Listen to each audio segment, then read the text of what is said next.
Hello students, welcome to Amar tuition classes.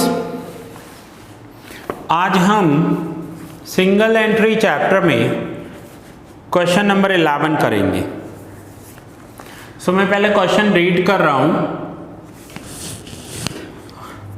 Vivek keeps his accounts on single entry system from the following information prepare final accounts for the year ending 31 March 18। अब ये question number 11 है। अगर आपके पास new addition है तो ये new addition में question number 11 है। मेरे पास ये अभी का जो लेटेस्ट अवेलेबल एडिशन है वो है। और अगर आपके पास इससे पहले वाला एडिशन होगा तो उसमें यही क्वेश्चन नंबर 20 होगा ओल्ड एडिशन में। आइए क्वेश्चन स्टार्ट करते हैं। यहाँ पर सबसे पहले ओपनिंग बैलेंसेस दिए हुए हैं, क्लोजिंग बैलेंसेस दिए हुए हैं, ट्रांजैक्शंस दिए हुए हैं एंड एडजस्टमेंट्स। अब पहले मैं आपको ये सम सॉल्व करके दिखाऊंगा एंड लास्ट में हर एक अकाउंट को मैं आपको जूम करके भी दिखाऊंगा ताकि आपको अच्छे से नोट डाउन करने में आसानी हो। अभी सिर्फ आप क्वेश्चन समझते जाइए। इसके साथ साथ आप एक जर्नल एंट्री का फॉर्मेट ड्रॉ कर लीजिए। ये जर्नल एंट्री आपको एग्जाम में नहीं करनी है, बट ये आपके नॉलेज के लिए है कि जो मैं एंट्री कर रहा हूँ, जो मैं लेजर पोस्टिंग कर रहा हूँ, वो मैं कैसे कर रहा हूँ वो उसमें क्लियरली दिया हुआ है। आइए स्टार्ट करते हैं। सबसे पहले ओपनिंग बैलेंसेस के इफेक्ट्स करेंगे। अब आपके इतने सारे सम्स हो चुके हैं, आपको पता होना चाहिए ओपनिंग बैलेंस। ओपनिंग बैलेंसेस में है मशीनरी। मशीनरी का opening balance, opening statement of affairs as on 1 April 17, यहाँ पर हम लिखेंगे मशीनरी 75,000। एंड मशीन का जो दूसरा इफेक्ट होगा वो होगा बैलेंस शीट में एसेट्स। तो देखिए मैंने अकाउंट्स कौन कौन से बनाए हैं। Opening statement of affairs, bills receivable, debtors, bills payable, creditors, cash,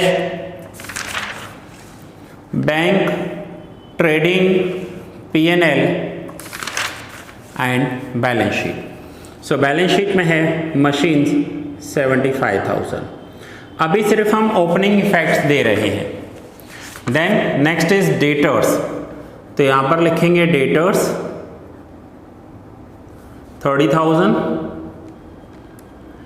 और डेटर्स का दूसरा इफेक्ट, डेटर्स अकाउंट में debit side to balance BD 30,000। Then bills receivable. तो बिल्स रिसीवेबल का एक इफेक्ट एसेट्स में, स्टेटमेंट ऑफ अफेयर्स में। ओपनिंग जो भी होंगे वो ओपनिंग स्टेटमेंट ऑफ अफेयर्स में आएंगे। और दूसरा इफेक्ट बिल्स रिसीवेबल अकाउंट में ओपनिंग बैलेंस।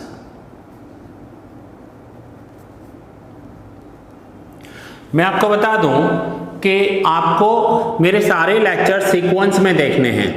ऐसा बिल्कुल नहीं चलेगा कि आपने लास्ट वाला सीधा लेक्चर देखा और आपको लगेगा कि पूरा चैप्टर हो जाएगा। ऐसा नहीं है। आप पहले लेक्चर 1 देखो, उसमें बेसिक समझो, इंट्रोडक्शन को समझो। देन लेक्चर 2 जिसमें हमने एक इजी सम लिया है। देन 3rd 4th ऐसे करके आगे सीक्वेंस में देखते जाओगे। ये मैंने एक एक step first and second lecture में समझाया हुआ है कि ओपनिंग बैलेंसेस को ओपनिंग स्टेटमेंट ऑफ अफेयर्स में लिखते हैं और अकाउंट्स में अगर वो एसेट्स हैं तो डेबिट साइड और लाइबिलिटीज हैं तो क्रेडिट साइड ओपनिंग बैलेंस आएगा। देन देखिए दिया हुआ है क्रेडिटर्स। तो क्रेडिटर्स एक लाइबिलिटी में लिखेंगे, क्रेडिटर्स 20,000। और दूसरा इफेक्ट क्रेडिटर्स अकाउंट में credit side by balance BD 20,000। Then creditors के बाद नेक्स्ट पेज पर दिया हुआ है बिल्स पेएबल। तो बिल्स पेएबल का एक इफेक्ट लाइबिलिटी में करेंगे, बिल्स पेएबल 6,000। और दूसरा इफेक्ट बिल्स पेएबल अकाउंट में क्रेडिट साइड लिखेंगे by balance BD 6000। Then next is stock 25,000। तो स्टॉक स्टेटमेंट ऑफ अफेयर्स में लिखेंगे स्टॉक 25,000। अब ये लास्ट ईयर का क्लोजिंग स्टॉक है, तो करंट ईयर का ओपनिंग स्टॉक हो जाएगा, जो ट्रेडिंग अकाउंट में डेबिट साइड लिखेंगे स्टॉक 25,000। Cash and bank 29,000। अब यहाँ पर एक आपको पॉइंट इंपॉर्टेंट दिया हुआ है। पहले तो मैं आपको बता दूं, ये पूरा सम ही मोस्ट इंपॉर्टेंट सम है।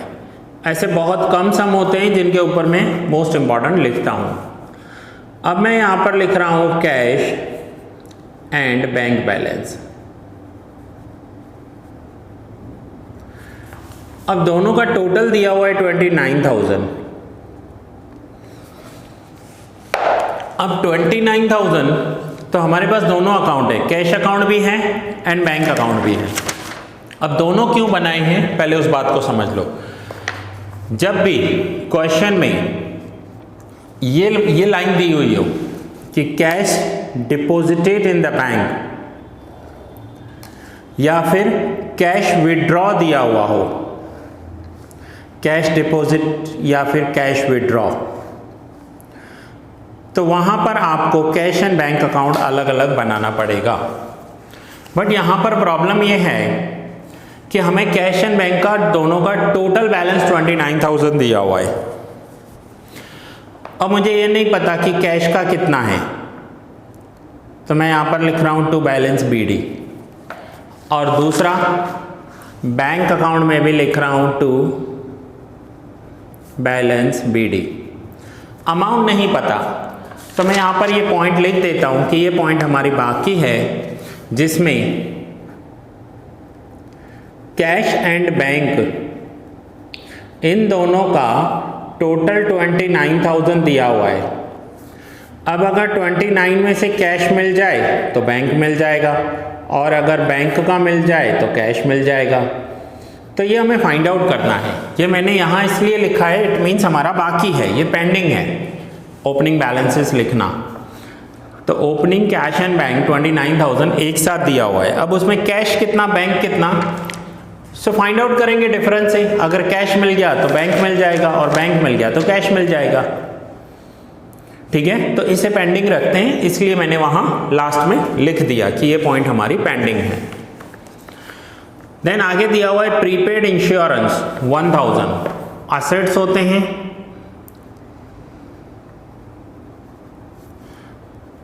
प्रीपेड इंश्योरेंस 1000, सो एक स्टेटमेंट ऑफ अफेयर्स में, और दूसरा effect profit and loss account में prepaid insurance of previous year plus होता है 1000। देन आउटस्टैंडिंग सन्ड्री एक्सपेंसेस, तो एक स्टेटमेंट ऑफ अफेयर्स में आउटस्टैंडिंग सन्ड्री एक्सपेंसेस 2000, और दूसरा effect profit and loss account में outstanding of previous year 2000 minus करेंगे। ये पॉइंट हमेशा ध्यान रखना, ये आपने 11th में भी किया है। करंट ईयर के एक्सपेंसेस प्लस होते हैं, प्रीवियस ईयर के माइनस होते हैं।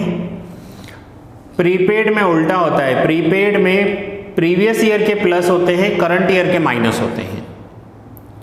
सो आउटस्टैंडिंग एक तो माइनस करेंगे प्रीवियस ईयर, और दूसरा हमने लायबिलिटी में शो कर दिया। अब ये हमारे ओपनिंग बैलेंसेस हो गए, यानी ये समझो हमने स्टेप नंबर 1 कंप्लीट कर लिया। अब हमें आगे करना है स्टेप नंबर 2। स्टेप नंबर 2 क्या होता है, तो स्टेप नंबर 2 में सारे क्लोजिंग बैलेंसेस आते हैं। अब क्लोजिंग बैलेंसेस में एक एक करके चेक करते जाते हैं। तो सबसे पहले दिया हुआ है मशीन 85,000। अब ओपनिंग मशीन 75,000 थी और क्लोजिंग मशीन 85,000 हो गई। इट मीन्स 10,000 की मशीन परचेज हुई होगी। और दूसरा, ये जो ट्रांजेक्शन्स दिए हुए हैं यहाँ पर दिया हुआ है लास्ट में, देखो क्या दिया हुआ है, machinery were purchased on 1 October by cheque. Machine जो परचेज हुई है वो उन्होंने चेक से परचेज की है। अब अगर चेक से मशीन परचेज की है तो उसकी जर्नल एंट्री क्या होगी, तो आप जर्नल एंट्री का फॉर्मेट बना लो और लिखते जाओ, मशीन परचेज की है चेक से, तो एंट्री करेंगे। ये एंट्री आपको एग्जाम में नहीं करनी है, ये सिर्फ मैं आपके नॉलेज के लिए करवा रहा हूँ। सो एंट्री होगी machine account debit to bank account 10,000, machine account debit to bank account. अब मशीन एसेट्स हैं तो एसेट्स में ऐड होगी 10,000, 75 प्लस 10 85,000। और दूसरा इफेक्ट बैंक में क्रेडिट करेंगे, तो बैंक में क्रेडिट साइड लिखेंगे बाय मशीनरी अकाउंट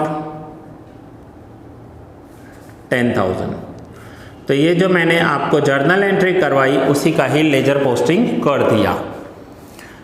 देन आगे दिया हुआ है डेटर्स। डेटर्स का क्लोजिंग बैलेंस मिसिंग है।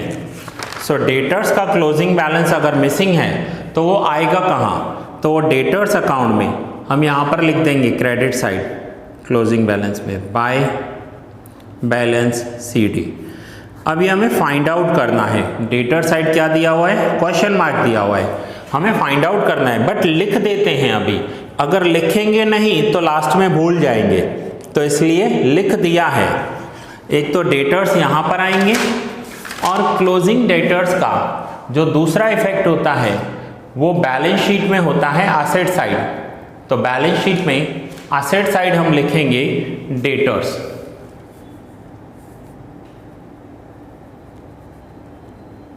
डेटर्स जो भी होंगे वो यहाँ पर या आउटर कॉलम लिखेंगे। फिर हम लास्ट में भूल ना जाएं इसलिए मैं पर्टिकुलर अभी लिख देता हूँ, बाकी बाद में लिखेंगे। अमाउंट अवेलेबल नहीं है, अमाउंट फाइंड आउट करना पड़ेगा, क्वेश्चन मार्क दिया हुआ है। देन दिया हुआ है बिल्स रिसीवेबल। अब बिल्स रिसीवेबल का क्लोजिंग बैलेंस जो है वो हम ओपनिंग बैलेंस डेबिट में लिखते हैं, तो क्लोजिंग बैलेंस क्रेडिट साइड लिखेंगे यहाँ पर। तो यहाँ होगा बाय बैलेंस CD 9,000। और इसका दूसरा इफेक्ट बैलेंस शीट में एसेट्स में लिखेंगे बिल्स रिसीवेबल 9,000। Now creditors. तो क्रेडिटर्स के दो इफेक्ट होते हैं, एक क्लोजिंग क्रेडिटर्स बैलेंस शीट में लायबिलिटी साइड लिखते हैं क्रेडिटर्स, और दूसरा क्रेडिटर्स अकाउंट में क्लोजिंग बैलेंस लिखेंगे टू बैलेंस CD।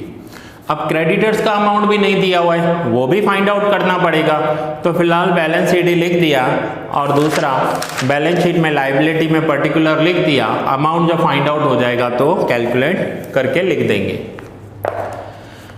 आगे दिया हुआ है बिल्स पेबल 8,000। तो बिल्स पेबल एक तो बैलेंस शीट में 8,000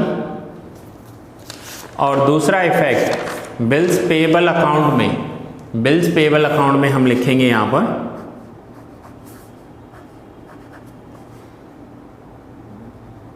8,000 टू बैलेंस CD। स्टॉक 30,000। अब ये क्लोजिंग स्टॉक है, तो क्लोजिंग स्टॉक के दो इफेक्ट, एक ट्रेडिंग अकाउंट में क्रेडिट साइड क्लोजिंग स्टॉक 30,000 और दूसरा बैलेंस शीट में asset side closing stock 30,000। Now cash and bank 35,000। अब यहां पर देखिए क्लोजिंग फिर से एक साथ दे दिया है, चलिए दे दिया है लिख तो देते हैं।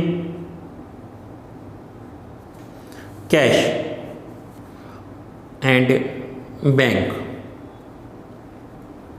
35,000।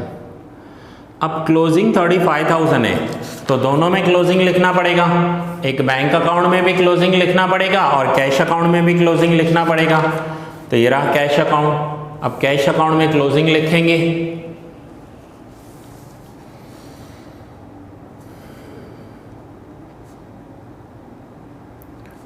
टू बैलेंस ईडी, और बैंक में भी क्लोजिंग लिखेंगे,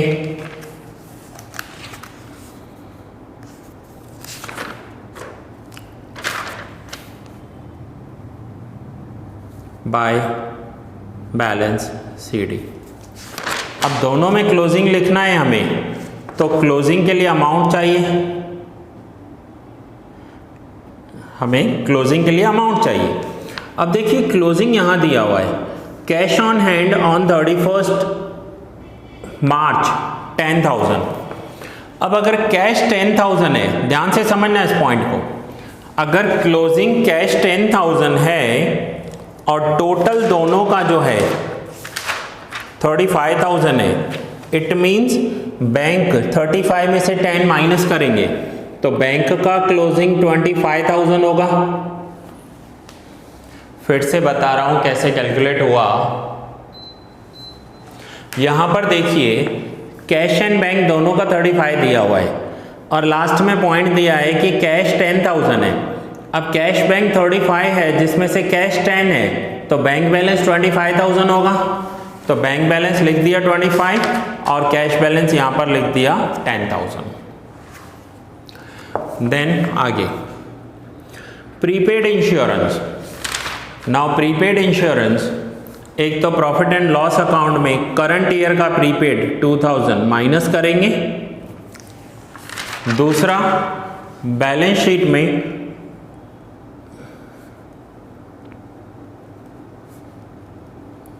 prepaid insurance 2000 assets. Outstanding sundry expense, profit and loss account में एक्सपेंस में प्लस करेंगे 3000 outstanding expense of current year, और इसका दूसरा इफेक्ट बैलेंस शीट में liability side outstanding sundry expenses 3000। सो अब ये हमारा सेकंड स्टेप पूरा हो गया जिसमें हमने क्लोजिंग बैलेंसेस लिख दिए। अब हमें ट्रांजैक्शंस करने हैं। सो ट्रांजैक्शंस में मैं जर्नल एंट्री बताता जाऊंगा आपको और उसकी डायरेक्ट पोस्टिंग करता जाऊंगा। आपको चाहिए तो अपने नॉलेज के लिए जर्नल एंट्रीज लिख सकते हो। First is cash purchase. Cash purchase की एंट्री होती है purchase account debit to cash account. So purchase trading account में डेबिट साइड लिखेंगे 15,000, purchase account debit to cash account, तो कैश में क्रेडिट करेंगे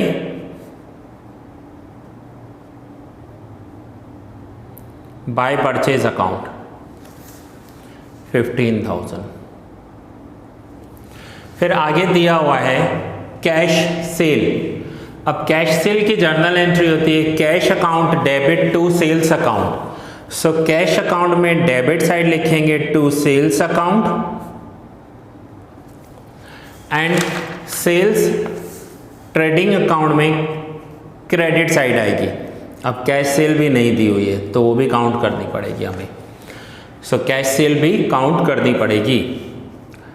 cash received from debtors 50,000, journal entry होगी cash account debit to debtors account. So cash account debit to debtors account 50,000 and debtors account में credit करेंगे by cash account 50,000। Cash deposited in the bank 45,000, bank में पैसा deposit किया है, entry होगी bank account debit to cash account. ये सब entries आप 11th में सीख कर आए हो। Bank account debit 45,000 to cash account और कैश में क्रेडिट करेंगे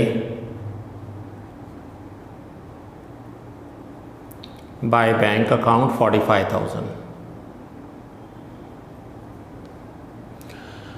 paid to creditors by cheque 25,000। Creditors को 25,000 चेक दिया है। So creditors account debit to bank account 25,000 and bank में क्रेडिट करेंगे by creditors account 25,000। Cash received from bills receivable, cash received from bills receivable 10,000। Okay, so cash received हुआ है, so cash account debit to bills receivable account 10,000 and bills receivable में credit करेंगे by cash account 10,000। Cash paid to bills payable 5,000। Entry होगी bills payable account debit to cash account और cash account में credit करेंगे by bills payable account 5,000। ये देखिए journal entries का posting कर रहा हूं मैं कि cash paid to bills payable. So entry की कि bills payable account debit to cash account. Now withdrawn from bank for sundry expense 8,000। ध्यान से समझो पॉइंट को, सन्ड्री एक्सपेंस पे नहीं किया है, सिर्फ विड्रॉ किया है, बैंक से पैसा विड्रॉ किया है 8,000। सो ये विड्रॉवल की एंट्री करेंगे, ना कि एक्सपेंस की एंट्री करेंगे। So cash account debit to bank account 8,000। देखो कई बार पैसों की जरूरत होती है, सपोज करो मुझे आज पैसों की जरूरत थी, मैंने बैंक से विड्रॉ किया, बट इसका मतलब नहीं कि आज के आज एक्सपेंस कर दिया। या ये भी हो सकता है कि मैंने 8,000 विड्रॉ किया और 5,000 एक्सपेंस किया। सो ये सिर्फ विड्रॉवल की एंट्री है। 8,000 विड्रॉ किया, cash account debit to bank account, bank में क्रेडिट करेंगे बाय कैश अकाउंट 8,000। अब जब एक्सपेंस करेंगे ना तो इसकी एंट्री करेंगे। आगे आपको दिया हुआ है sundry expense paid in cash 7,000। अब सन्ड्री एक्सपेंस 7,000 तो एंट्री होगी expense account debit, expense P&L में लिखेंगे टू कैश अकाउंट, कैश में क्रेडिट करेंगे by sundry expense account 7,000। Drawings in cash, entry होगी drawings account debit to cash account. Drawings balance sheet में capital में से माइनस करते हैं 9,000। Drawings account debit to cash account, cash में credit करेंगे by drawings.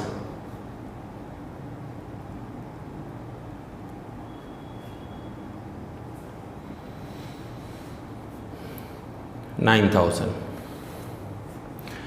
Cash paid for insurance 3,000।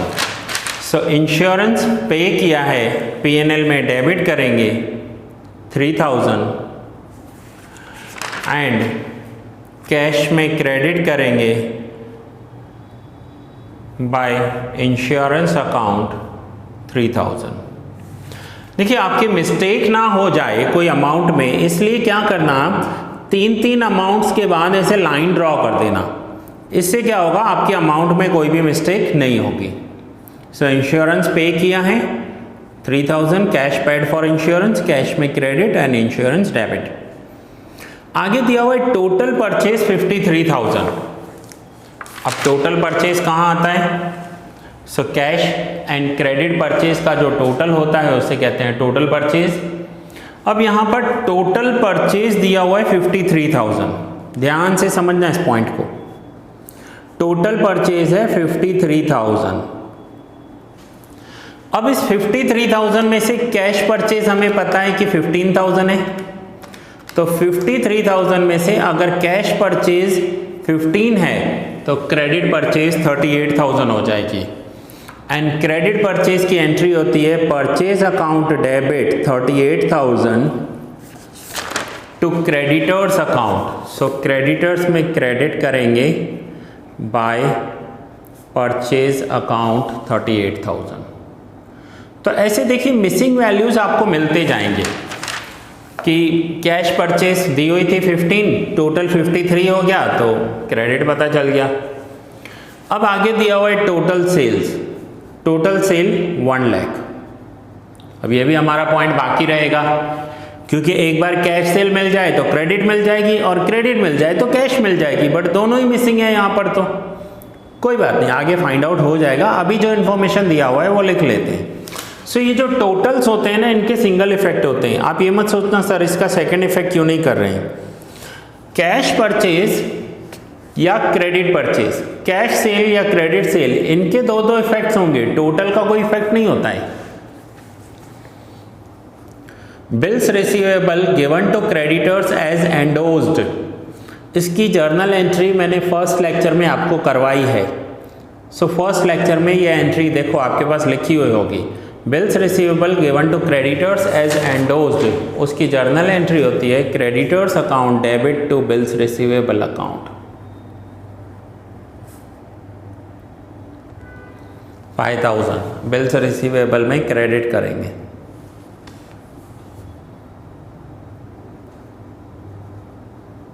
Bye creditors account 5,000।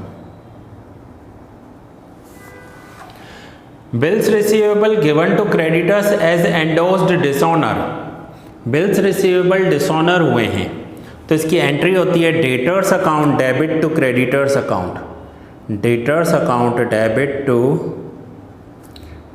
Creditors account 2,000 and creditors में credit करेंगे bye debtors account.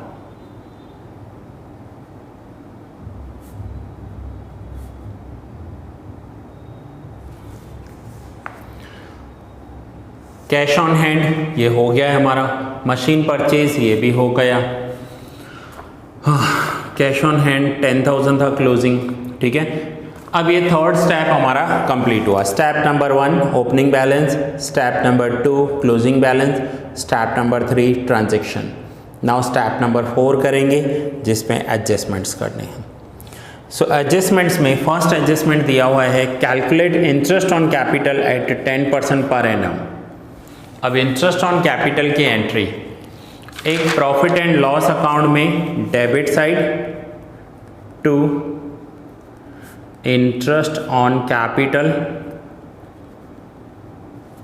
और दूसरा कैपिटल में प्लस।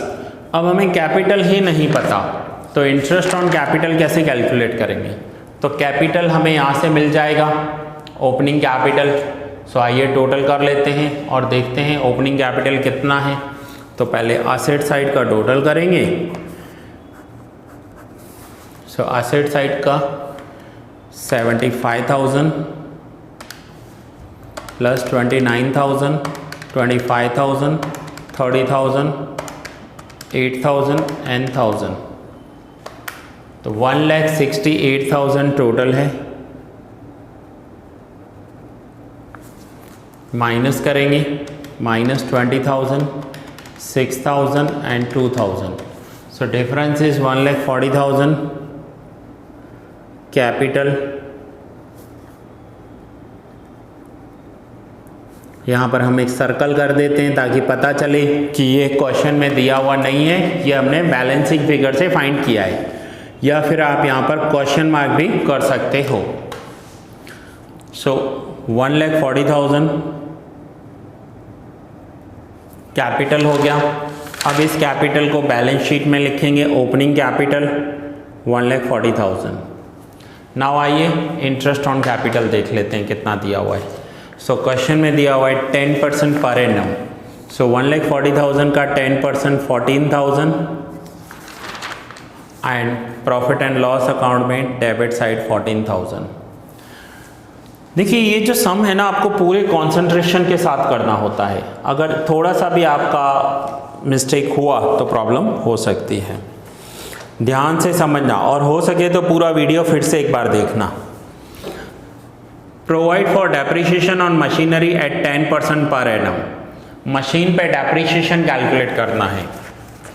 सो आइए देखते हैं मशीन कितनी है। सो इनके पास एक मशीन ओपनिंग थी। सो ओपनिंग मशीन 75,000 की थी। 75,000 की मशीन पर 10% एप्रिसिएशन, तो ये हो जाएगा 7,500। और दूसरी एडिशनल मशीन परचेज की है इन्होंने, एडिशनल मशीन कितने की? 10,000 की, 10%। एंड कब परचेज की है? तो 1 अक्टूबर 17 को परचेज किया है। तो 6 मंथ्स का डेप्रिसिएशन कैलकुलेट करेंगे। सो 10,000 का 10% होगा 1,000 and for 6 months 500। So total depreciation on machine 8,000 हुआ। ये डेप्रिसिएशन ऑन मशीन है। मैं यहाँ पर लिख देता हूँ टोटल डेप्रिसिएशन ऑन मशीन ₹8,000। तो इसके दो इफेक्ट, एक एसेट्स में मशीन में से माइनस 8,000, दूसरा प्रॉफिट एंड लॉस अकाउंट में debit side to depreciation on machine 8,000। Provide bad debt reserve on debtors at 5%, debtors पर 5% BDR कैलकुलेट करना है।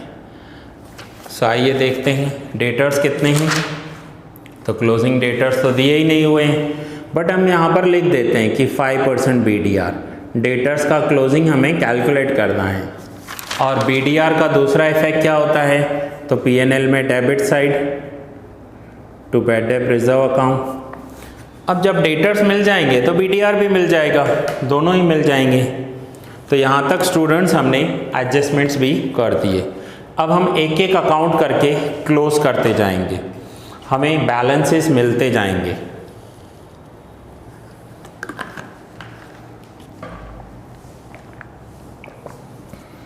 आइए सबसे पहले BR क्लोज कर लेते हैं।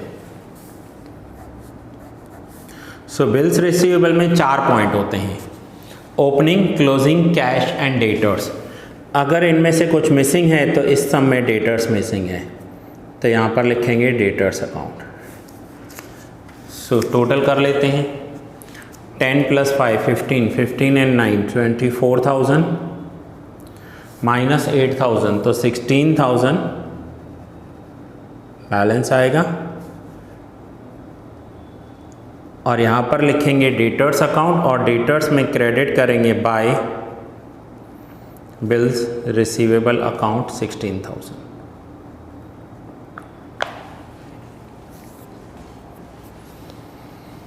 नाउ डेटर्स में क्या मिसिंग हो सकता है? Opening, closing, cash and credit sale. तो यहाँ पर क्रेडिट सेल मिसिंग है, क्रेडिट सेल्स होती है यहाँ पर। अब सेल भी मिसिंग, क्लोजिंग भी मिसिंग, तो ये तो क्लोज नहीं कर सकते हम, वेट करेंगे थोड़ा, आगे जाते हैं। अब हमें मिल जाएगा, कहीं ना कहीं से क्रेडिट सेल मिल जाएगा। चलिए अब हम बिल्स पेबल अकाउंट को क्लोज कर लेते हैं। सो बिल्स पेबल 5 and 8 13,000। अब बिल्स पेबल में क्या होता है? Opening, closing, cash and creditors. So bills payable में अगर कुछ मिसिंग है तो बाय क्रेडिटर्स अकाउंट। 13 - 6 तो 7,000 होगा। नाउ बिल्स पेबल में हमने लिखा बाय क्रेडिटर्स, तो क्रेडिटर्स में 7,000 लिखेंगे यहाँ पर टू बिल्स पेबल अकाउंट 7,000। अब क्रेडिटर्स में क्या मिसिंग हो सकता है? तो क्रेडिटर्स में opening, closing, cash and purchase, तो इसमें तो सब दिए हुए हैं, सिर्फ क्लोजिंग मिसिंग है, तो वो मिल जाएगा हमें आराम से। सो आइए क्रेडिटर्स क्लोज कर देते हैं। 20,000, 38,000, 2,000, तो ये हो जाएगा 60,000 and 60 minus 25 minus 5 and minus 7, तो 23,000 क्रेडिटर्स का। सो क्रेडिटर्स का क्लोजिंग बैलेंस 23,000 मिल गया, जो बैलेंस शीट में आएगा। लाइबिलिटी साइड देखिए, क्रेडिटर्स मैंने लिख दिया था, मैंने कहा था ये लास्ट में फाइंड आउट हो जाएगा, तो हम अमाउंट लिख देंगे 23,000। अब क्रेडिटर्स मिसिंग हो गया। अब कैश में देखें क्या मिसिंग है। तो कैश में दो चीज़ें मिसिंग है, एक ओपनिंग बैलेंस भी मिसिंग है और कैश सेल भी मिसिंग है। तो ये तो क्लोज नहीं कर सकते हम अभी, कैश अभी हमारा क्लोज नहीं हो सकता ना। बैंक में क्या मिसिंग है? तो बैंक में सिर्फ ओपनिंग बैलेंस मिसिंग है, तो बैंक को हम क्लोज कर सकते हैं। सो आइए देखते हैं बैंक में क्या होगा। तो बैंक में क्लोजिंग बैलेंस दिया हुआ है, ओपनिंग बैलेंस मिसिंग है। सो बैंक का टोटल है 10,000, 25,000, 8,000 एंड 25,000, 68,000 बैंक का टोटल है। अब मैं आपको रफ आइडिया दे देता हूँ, ध्यान से समझ लेना इस पॉइंट को। बैंक का 68,000 टोटल है, तो यहाँ पर हमें बैंक का ओपनिंग बैलेंस मिसिंग है। अब हमें यहाँ पर अभी के अभी ओपनिंग बैलेंस मिल जाएगा। अब हमें ओपनिंग बैलेंस मिल गया, तो हमें पता था कि opening cash and bank balance का टोटल 29 है। से यहाँ से जैसे ही हम बैंक बैलेंस काउंट कर लेंगे तो हमें ओपनिंग कैश मिल जाएगा, ये रहा। ओपनिंग कैश मिल गया तो सेल्स मिल जाएगा, सेल्स मिल गया तो डेटर्स का क्लोज हो जाएगा। सो ऐसे एक एक करके क्लोजिंग होते जाएंगे। सो आइए पहले बैंक को क्लोज कर लेते हैं, समझ लेते हैं। सो 68 माइनस 45,000, तो ये हो गया 23,000। अब ओपनिंग बैंक 23,000 है, आपको दोनों का टोटल पता था पहले ही 29 है। अब 23 बैंक है तो कैश कितना हो जाएगा? 29 में से 23 माइनस करेंगे तो 6,000। अब हमें पता चल गया कि ओपनिंग कैश बैलेंस जो है वो 6,000 है। नाउ ओपनिंग कैश 6,000 है, तो बाकी की वैल्यूज दी हुई है कैश अकाउंट की, तो अब हम कैश अकाउंट क्लोज करेंगे तो यहाँ से हमें सेल्स मिल जाएगा। सो कैश अकाउंट का total 15,000, 45,000, 5,000, 7,000, 9,000, 3,000, 84 plus 10,000, 94,000। 15, 45, 5, 7, 9, 3 and 10, correct. Now 94,000 के टोटल में से हम ये माइनस करेंगे। So 94,000 minus 6,000 minus 50,000 minus 10,000 and minus 8,000। तो सेल्स आया 20,000, cash sales 20,000। So cash account debit to sales account, ये रहा कैश सेल 20,000। अब हमें ये पता था कि सेल का जो टोटल सेल है ना वो 1 लाख है। अगर कैश सेल 20 है तो क्रेडिट सेल 80,000 मिल गया। और क्रेडिट सेल के दो इफेक्ट क्या होते हैं, एक कि सेल्स में क्रेडिट और दूसरा डेटर्स अकाउंट में 80,000। So now statement of affairs already close था, BR क्लोज था, अब हम डेटर्स को क्लोज करेंगे। तो यहाँ पर हमें क्लोजिंग वैल्यू ऑफ डेटर्स मिल जाएगी। सो डेटर्स है 30,000 प्लस 2,000 प्लस 80,000, तो ये आया 1,12,000 माइनस करेंगे 50,000 माइनस 16,000, तो डेटर्स आ गए 46,000। सो क्लोजिंग डेटर्स हमें 46,000 मिल गए। तो क्लोजिंग डेटर्स कहाँ लिखेंगे? तो बैलेंस शीट में लिखेंगे 46,000। अब बैलेंस शीट में 5% BDR हमने बाकी रखा था। अब 46,000 के डेटर्स हैं तो 5% BDR 2300 होगा। सो 2300 भी अमाउंट मिल गया BDR का। और BDR का दूसरा इफेक्ट P&L में डेबिट करेंगे 2300, हमने ऑलरेडी लिख दिया था। अब फिर से आ जाते हैं। स्टेटमेंट ऑफ अफेयर्स क्लोज हो गया, BR क्लोज हो गया, डेटर्स क्लोज हो गया, बिल्स पेबल क्लोज है, क्रेडिटर्स क्लोज है, कैश अकाउंट क्लोज हो गया, बैंक बैलेंस भी क्लोज है। अब ट्रेडिंग को क्लोज करते हैं। तो यहाँ से हमें ग्रॉस प्रॉफिट और ग्रॉस लॉस मिलेगा। तो आइए ट्रेडिंग अकाउंट को क्लोज करके देखते हैं कि क्या बच रहा है इसमें। क्रेडिट साइड टोटल है 1,30,000।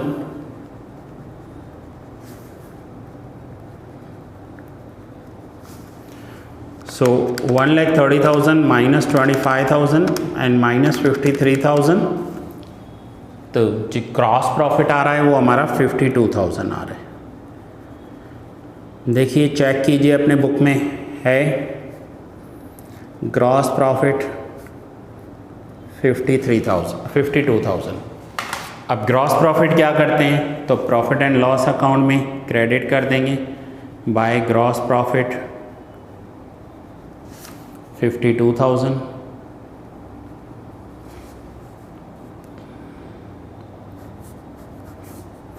अब हम इसे क्लोज करेंगे तो यहाँ से हमें नेट प्रॉफिट और नेट लॉस मिलेगा। तो देखिए देखते हैं प्रॉफिट आ रहा है कि लॉस आ रहा है। 7,000 प्लस 3,000 माइनस 2,000, तो आउटर कॉलम लिखेंगे 8,000, 3,000, 1,000 माइनस 2,000, तो आंसर आ जाएगा 2,000। सो यहाँ पर लिखेंगे नेट प्रॉफिट। सो टोटल है 52,000 क्रेडिट साइड। 52,000 में से हम माइनस करेंगे माइनस 8,000 माइनस 2,000 14,000 8,000 2,300, तो आंसर आया नेट प्रॉफिट 17,700। ये हमने फाइंड आउट किया है।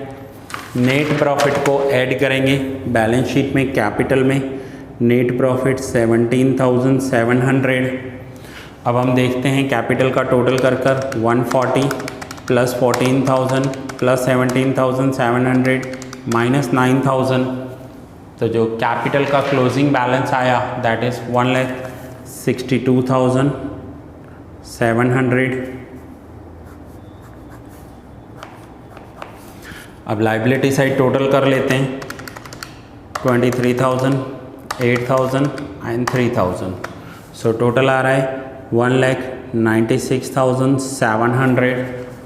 अब एसेट साइड देखते हैं आउटर कॉलम पहले 85,000 माइनस 8,000, तो ये हो गया 77,000। 46,000 माइनस 2,300, तो ये आया 43,700। 9,000 30,000 35,000 एंड 2,000 ऐड करेंगे तो ये आ गया 1,96,700। टैली हो गई हमारी बैलेंस शीट। चेक कर लेते हैं। Gross profit 52,000, net profit 17,700 and total of balance sheet 1,96,700। Student पूरा कंसंट्रेशन चाहिए ऐसे सम सॉल्व करने के लिए। अब मैं आपको हर एक पेज देता हूँ कि आप उस पेज को नोट डाउन कर ले अपनी नोटबुक में। सो सबसे पहले ये फर्स्ट पेज है, आप इधर लेक्चर को पॉज कर दीजिए और नोट डाउन कर लीजिए। स्टेटमेंट ऑफ अफेयर्स है, बिल्स रिसीवेबल, डेटर्स,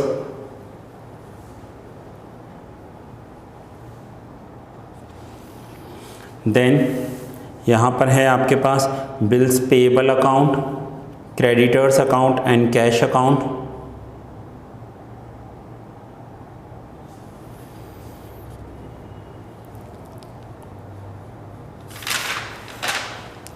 देन ये नेक्स्ट पेज है आपका जहाँ पर है bank account and trading account.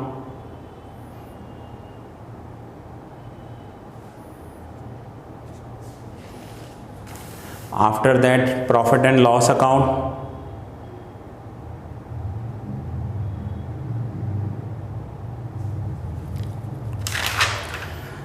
Balance sheet,